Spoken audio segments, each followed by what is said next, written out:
کوئی شخص یقین کے ساتھ نہیں کہہ سکتا کہ اب حالات کا کیا رخ ہوگا، اس لیے کہ ظاہر بات ہے قرآن مجید میں مستقبل کے بارے میں خود حضور سے کہلوایا گیا، وَإِنْ أَدْرِي أَقَرِيبٌ أَمْ بَعِيدٌ مَا تُوعَدُونَ۔ لوگوں مجھے معلوم نہیں ہے کہ جس بات کی تمہیں خبر دی جا رہی ہے وہ قریب آ چکا ہے یا دور ہے۔ وَإِنْ أَدْرِي لَعَلَّهُ فِتْنَةٌ لَكُمْ وَمَتَاعٌ إِلَىٰ حِينٍ۔ اور میں نہیں جانتا، ہو سکتا ہے اللہ کچھ اور مہلت دے دے تمہیں، اور کچھ اور آزمائش جو ہے اس کے لیے تمہارے لیے کوئی اور مہلت عطا فرما دے، ہو سکتا ہے۔ تو میں بھی کسی دعوے سے نہیں کہہ رہا، لیکن دو امکانات ہیں۔ امکان نمبر ایک کیا ہے؟ ابھی عالم اسلام کا ایک سالڈ بلاک ہے جو یہودی ورلڈ آرڈر کی نگاہوں میں کھٹک رہا ہے۔ میں کھٹکتا ہوں دل یزداں میں کانٹے کی طرح۔ اگرچہ ان کی اسٹریٹجی کیا ہے، ایک ایک کر کے ان کے حصے بکھرے کر کے تیا پانچا کرو۔ ابھی وہ بلاک کون سا ہے؟ ایران ہے، افغانستان ہے، پاکستان ہے، اور روسی ترکستان سے آزاد ہونے والی جو ریاستیں ہیں، یہ ایک سالڈ بلاک۔ یہ عجمی مسلمان عربی نہیں، عربی گئے، یہ نوٹ کر لیجئے، اس لیے کہ عربوں کو اللہ نے فضیلت دی تھی، محمد ان میں سے تھے صلی اللہ علیہ وسلم، یہ رتبہ بلند بلا جن کو مل گیا۔ لیکن ساتھ ہی اللہ نے دھمکی بھی دے دی تھی سورہ محمد میں، ان تتولوا یستبدل قوما غیرکم، اگر تم پیٹھ دکھا دو گے اس مشن کو جو ہم نے تمہارے حوالے کیا ہے، تمہیں ہٹائیں گے، کسی اور کو لے آئیں گے۔ اور یہ بات ہو چکی ہے 13ویں صدی عیسوی میں، 1258 میں جب سقوط بغداد ہوا ہے، عربوں کے ہاتھ سے عالم اسلام کی قیادت چھین لی گئی، معذور کر دیا گیا۔ اس کے بعد قیادت کن کے ہاتھوں میں آئی؟ ترکوں کے ہاتھ میں۔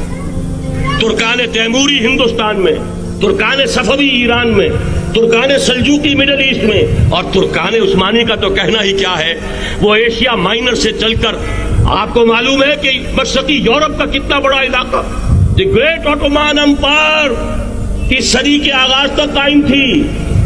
اس صدی میں عجیب عجیب معجزے ہوئے ہیں۔ گریٹ آٹومان امپائر جو 3 بر اعظموں پر محیط، نام و نشان ختم۔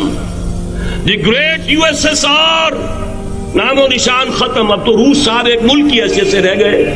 یہ اس صدی میں دو اور وقت نہیں ہے میں اور آپ کو کیا بتاؤں، اس صدی میں تو بڑے بڑے عجیب عجوبے ہوئے ہیں، بڑی بڑی 2 عظیم جنگیں ہو چکی ہیں، تیسری جو ہے سر پر کھڑی ہے، دور نہیں ہے، جس کو حدیث میں کہا گیا ہے الملحمۃ العظمی، تاریخ انسانی کی عظیم ترین جنگ، اور وہی صلیبی جنگ جس کا آغاز بوسنیا سے ہو چکا ہے۔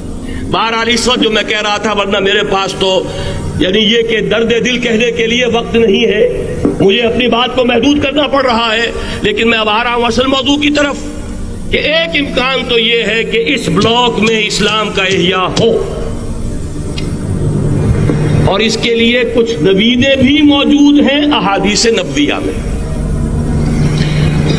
وہ تو آپ نے سنا ہوگا اقبال کا شعر، میرے عرب کو آئی ٹھنڈی ہوا جہاں سے، میرا وطن وہی ہے، میرا وطن وہی ہے۔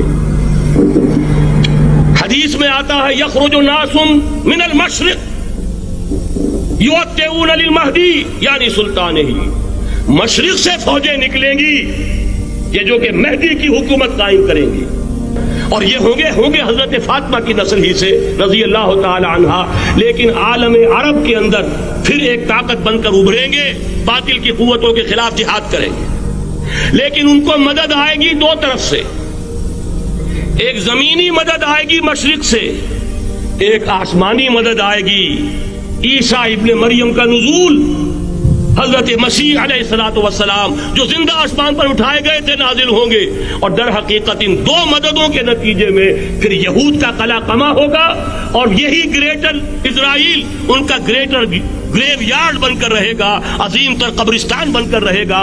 اس کی بڑی واضح حدیثیں موجود ہیں، اس کی بڑی تفصیلی خبریں موجود ہیں، یہ احادیث کی کتب کے اندر، بدقسمتی سے ہماری اس کی طرف توجہ نہیں ہے۔